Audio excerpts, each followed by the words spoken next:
13-ші дәріс. Шешендік өнер проза кеңістігінде. Қазақ прозасында елдік тұлғалар, билер, ақындар, хандар мен көсемдер олардың шешендіктегі шеберлігімен қатар суреттеледі. Мысалы, Ілияс Есенберлин, Мұхтар Әуезов, Әбіш Кекілбаев шығармалары билердің даналық сөздерін көркем прозаға сәтті енгізген. Прозада шешен адам бейнесі көбіне әділдік, парасаттылық, тапқырлық, елге төнген дауылды ақылмен шешу қасиеттермен сипатталады. Прозадағы шешендер арқылы қаламгерлер тіл құдіретін, логикалық дәйектілік пен адам психологиясына әсер ету мүмкіндігін көрсетеді. Олар тек сөйлейтін кейіпкер емес, олар сөз арқылы қоғамның тағдырын өзгертетін тұлға ретінде бейнеленеді. Прозадағы диалогтық формалар және шешендік ерекшеліктер. Прозада диалог ойды жеткізудің басты тәсілдерінің бірі. Диалог тек кейіпкерлер арасындағы байланыс емес, олардың мінезін, танымын, ішкі мәдениетін ашатын құрал.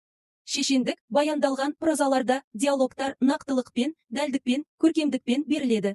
Автор шешен кейіпкердің сөзін ерекшелеу үшін риторикалық сөз тіркестері, мақал, мәтелдер, астарлы ишаралар қолданады.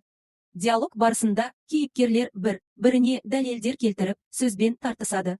Бұл шешендік өнердің проза кеңістігіндегі негізгі көрінісі.